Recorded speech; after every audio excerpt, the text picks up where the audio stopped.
ನಮಸ್ಕಾರ ರೈತ ಬಾಂಧವರೇ, ಇದು ಇವತ್ತು ಪ್ಲಾಟ್ ವಿಸಿಟ್ ಮಾಡುವಾಗ ಒಂದು ನಮ್ಮ ದೃಷ್ಟಿಯಲ್ಲಿ ಬತ್ತು ಅದನ್ನು ನಾನು ನಿಮ್ಮ ಜೊತೆ ಶೇರ್ ಮಾಡಬೇಕಂತ ಈ ವಿಡಿಯೋ ಮಾಡ್ತಾಯಿದ್ದೀನಿ.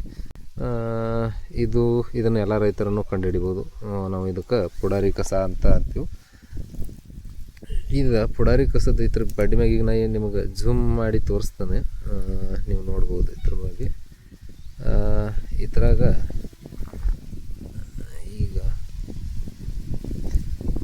ಇಲ್ಲೇನು ವೈಟ್ ಕಲರ್ದು ಏನು ನಿಮಗೇನು ಕೀಡಿ ಕಾಣಿಸ್ತಾವೆ, ಹುಳ ಕಾಣಿಸ್ತಾವೆ. ಇದ್ರಾಗ ಇಲ್ಲಿ ಕಾಣಿಸ್ಬೋದು.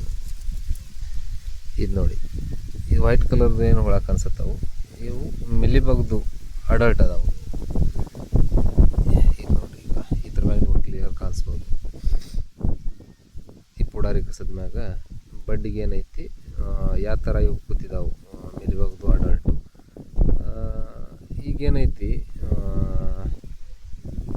ಈಗ ಮಿಲಿಬಗ್ ಸ್ಟಾರ್ಟ್ ಆಗು ಸೀಸನ್ ಪೀರಿಯಡ್ ಚಾಲೂ ಐತಿದೆ. ಈಗ ಇದ್ರ ಮ್ಯಾಗ ಏನೈತಿ, ಯಾರು ಪ್ಲಾಟ್ ಮ್ಯಾಗ ಹಿಂಗೆ ಪುಡಾರಿ ಕಸ ಸುತ್ತಮುತ್ತಲು ತೋಟದ ಸುತ್ತಮುತ್ತಲು ಐತಿ, ಅಲ್ಲಿ ನೀವು ಪುಡಾರಿ ಕಸ ಒಂದಿಟ್ಟು ಕಿತ್ತು ನೋಡ್ರಿ ಅಂದ್ರೆ ಅದ್ರ ಬಡ್ಡಿ ಮ್ಯಾಗ ಈ ಥರ ನಿಮಗೆ ಮಿಲಿಬಗ್ ಅಂದ್ರೆ ನಿಮ್ಮ ತೋಟದ ಮ್ಯಾಗ ಮಿಲಿಬಗ್ ಬರೋದು ಫಸ್ಟ್ ಇಂಡಿಕೇಶನ್ ಕೊಡೋದು ಇದು ಪುಡಾರಿ ಕಸ. ಫಸ್ಟ್ ಏನೈತಿ, ಈ ಪುಡಾರಿ ಕಸದ ಮ್ಯಾಗ ಮಿಲಿಬಗ್ ಬರ್ತೈತಿ. ಆ ನಂತರ ನಿಮ್ಮ ದ್ರಾಕ್ಷಿ ತೋಟದ ಮ್ಯಾಗೂ ಬರತೈತಿ. ಅದಕ್ಕೆ ಈ ಥರ ಮತ್ತು ಯಾವ ಇಂಡಿಕೇಟ್ ಮಾಡು ನಿಮಗೆ ಇವದ ಅಂದ್ರೆ ದಾಸಾಳ ಹೂವಿನ ಗಿಡನೂ ನಿಮ್ಮ ದ್ರಾಕ್ಷಿ ತೋಟದ ಸುತ್ತಮುತ್ತಲು ಎಲ್ಲರಿ ಇತ್ತಂದ್ರೆ ಅದ್ರ ಮ್ಯಾಗೂ ಫಸ್ಟ್ ಇವು ಮಿಲಿಬಗ್ ಇದ್ರ ಪ್ರಕೋಪ ಆಕೈತಿ. ಆ ನಂತರ ಸೀತಾಫಲ ಹಣ್ಣಿನ ಗಿಡ ಇತ್ತಂದ್ರೂ ಅದ್ರ ಮ್ಯಾಗ ನಿಮಗೆ ಆಗ ಕಂಡು ಬರ್ತೈತಿ.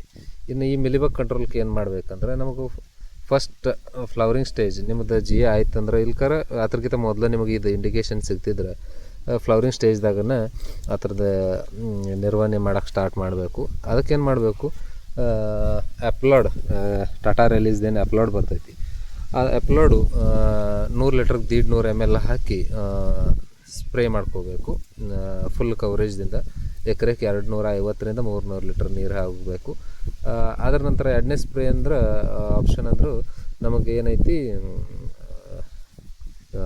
ಬಾಯರ್ ಕಂಪನಿದ ಮೊಮೆಂಟೋ ಓಡಿ ಇದೇನೈತಿ 1 ಎಕರೆಗೆ 400 ml ಹಾಕಿ ಸ್ಪ್ರೇ ಮಾಡ್ಕೋಬೇಕು. ಅದನ್ನು ನೀರು ಹೆಚ್ಚಿಗೆ ಅಂದರೆ ಎಕರೆಗೆ ಮಿನಿಮಮ್ 250ರಿಂದ 300 ಲೀಟ್ರ್ ನೀರು ಹೋಗಬೇಕು. ಆ ಪ್ರಕಾರ ನಾವು ಸ್ಪ್ರೇ ಮಾಡಿಕೊಂಡ್ರೆ ಸರಿಯಾಗಿ ಕಂಟ್ರೋಲ್ದಲ್ಲಿ ಆಗುತ್ತೆ. ಅದರ ನಂತರ ಡ್ರಿಪ್ ಮುಖಾಂತರ ಕಂಟ್ರೋಲ್ ಮಾಡಬೇಕಾತಂದ್ರೆ ನಮಗೂ ಪರ್ ಎಕ್ಕರ್ ಅಡ್ಮೈರ್, ನೀವು ಎಡಾನ್ ಇದಿರಲಿ, ಪ್ರೋಂಟೋ ಇರಲಿ, ಅಡ್ಮೈರ್ ಇರಲಿ, ಏನು ಇಮಿಡಾಕ್ಲೋಪ್ರಿಡ್ 70% ಏನು ಬರ್ತೈತಿ ಅದನ್ನು ನಮಗೆ ಪರ್ ಪ್ಲಾಂಟ್ ಅಂದ್ರೆ ಒಂದು ಗಿಡಕ್ಕೆ 0.4 ಗ್ರಾಮ್ ಈ ಪ್ರಕಾರ ಬಿಡಬೇಕು. ತಿಳ್ಕೊರಿ, ನಿಮ್ಮ ಪ್ಲಾಟ್ದಾಗ 1000 ಗಿಡ ಅದಾವಂದ್ರೆ 400 ಗ್ರಾಮು ಹೋಗಬೇಕು.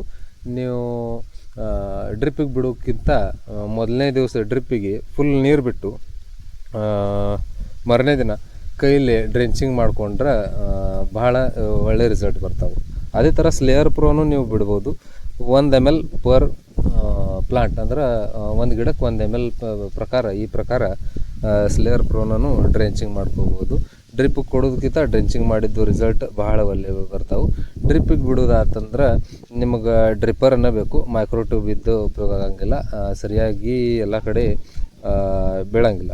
ಈ ಪ್ರಕಾರ ನಾವು ಮಿಲಿಬಗ್ ನಿರ್ವಹಣೆ ಮಾಡ್ಕೋಬೋದು. ಅದರ ನಂತರ ಬಯೋಲಾಜಿಕಲ್ ಸ್ಪ್ರೇದಾಗ ವರ್ಟಿಸೆಲಿಯಂ, ಮೆಟರೈಸಿಯಂ, ಬಿವೇರಿಯಾ ಇವು 3 ಕೂಡಿಸಿದ್ದು ಕಾನ್ಸರ್ಷಿಯಾ ಅದನ್ನು ಒಂದು ಸ್ಪ್ರೇ ಮಾಡಿಕೊಂಡ್ರೆ ಸರಿಯಾಗಿ ಕಂಟ್ರೋಲ್ ನಮಗೂ ಮಿಲಿಬಗ್ ಬಗ್ಗೆ ಸಿಗುತ್ತೆ. ಧನ್ಯವಾದ.